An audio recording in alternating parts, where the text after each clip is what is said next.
Igor, tu n'as grandi que par la boxe, alors force-toi une dernière fois et sors vainqueur. Oublie ces pensées qui ne mènent nulle part. Oublie ces doutes sur ta boxe et concentre-toi sur tes coups, sur ton influx nerveux et sur l'adrénaline que cela te procure. Parfois, je me dis que c'est toi qui devrais monter sur le ring. Toi qui es faite pour la boucherie. Sais-tu ce que l'on ressent quand on assène le dernier coup? Tu ne sais pas le bruit infect des dents qui claquent sur le sol quand le corps s'écrase. Cette torpeur de la foule quand le coup final touche, puis les cris qui s'enchaînent, et la foule qui hurle comme une meute de hyènes.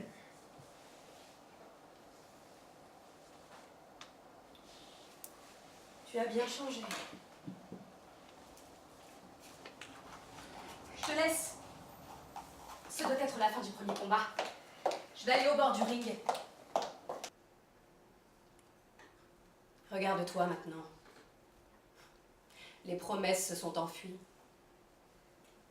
Un regard dur. Un regard de bête blessée. Le fauve devenu la proie, le roi déchu qui sent sa mort approcher et préfère s'éteindre seul. Fin du combat, Adriana. Oublie le ring. Ou si tu préfères, oublie que je suis monté dessus. Les coups que j'y ai portés, les victoires comme les défaites, le bruit de la foule qui bourdonne prête à exploser. Oublie tout cela et ose, à mon image, le choix difficile. Celui de la quiétude.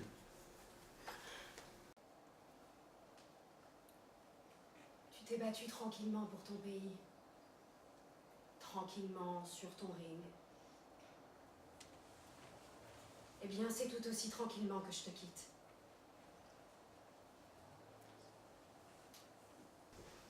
Je me relève seule alors. Je t'en prie. Relève-toi. Relève-toi et va boxer. La comédie a assez duré. Je sais que tu peux rester immobile. La preuve en est faite, tu m'es supérieure sur ce point. Relève-toi. Non.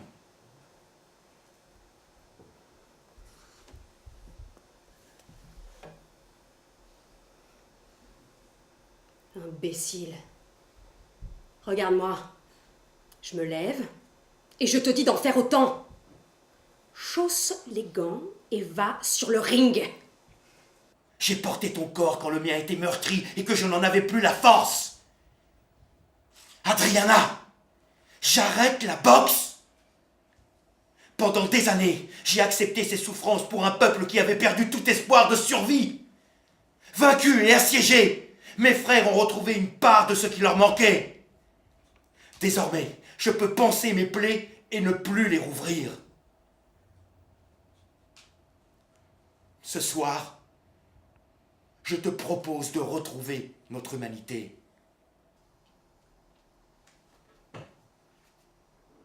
Adriana,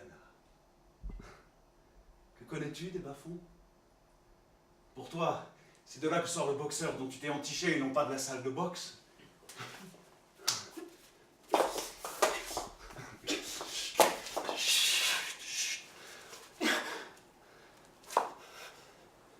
Peux-tu sentir l'accumulation de rage dans les clubs de boxe? Cette rage, j'ai su la capter. Je fais partie de ceux que l'on ne peut saisir, de ceux qui sentent l'adversaire. Tu me menaces déjà de repartir.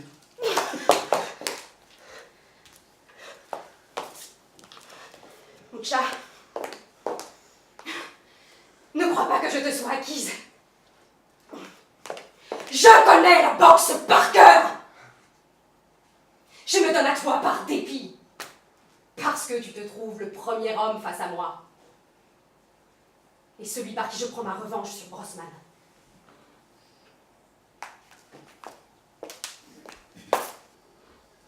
L'entraîneur du club, c'est lui le père.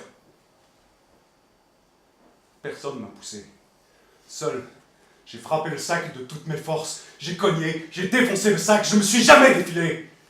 Oui, c'est ça ta réalité. C'est ça qui t'a amené à la boxe. Un sac de frappe et la rage. Moi, c'est mon père qui m'a fait chausser les gants. Il était sûr que j'étalerais tous les autres. Et j'ai frappé. Dans le même sac de frappe. Avec la rage aussi. Sais-tu comment j'ai vécu ces années de gloire?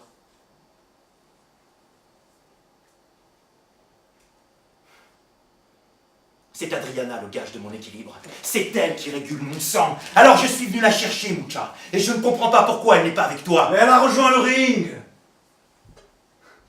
Elle voulait voir le dernier vainqueur du soir. Cette femme aime les vainqueurs, Brossman, tu le sauras.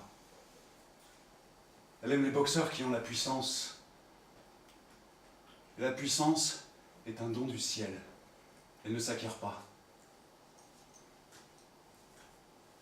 Adriana ne reviendra pas. Tu peux d'ores et déjà repartir. C'est sûrement toi le prochain qui refusera de monter sur le ring. Le prochain, c'est celui qui me fait face. Tu feras le même cinéma. Tu es aussi lâche et aussi faible qu'Igor. Ce que j'ai dit sur lui vaut tout autant pour toi. Peut-être Igor mieux que quiconque sait que le moment est arrivé. Histoire de misérable, décision de misère. Une vie prédestinée à suivre un minable. Une vie à l'épauler, car qui d'autre sinon le fera? Alors sors de cette pièce. Et ne me traite pas de putain, misérable con. Je saute. Et je ne m'arrête plus. Sans hésitation, je me sculpte le corps des dieux. Je ne suis plus qu'air, vent et souffle à la fois. À cet instant, je dépasse la matière. Je ne suis plus que lumière et rayons qui se répandent à l'infini. Je n'ai pas perdu le goût de la boxe. Je n'ai pas perdu le goût de la réalité. Si le goût de la boxe s'enfuit avec le sens, alors il me reste la réalité. Si le goût de la réalité s'enfuit avec le sens, alors il me reste le goût de la boxe. Ma boxe ancrée dans la réalité. Mes directs réels, mes épercutes réels, mes esquives réelles. Si le goût de la réalité s'enfuit, c'est bien ma boxe qui s'évanouit. Si le goût de la boxe s'enfuit, alors il restera la réalité.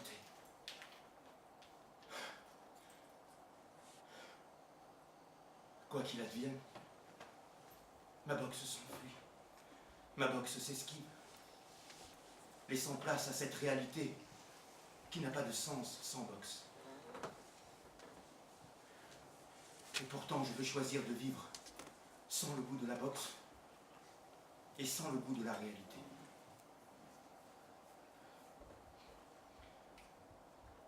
Guerre à vide entre le goût de la boxe et le goût de la réalité.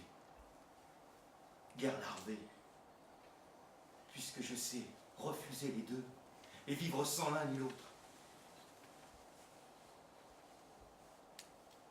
À partir d'aujourd'hui, mon corps restera une guerre ouverte entre l'immobilisme et le mouvement perpétuel.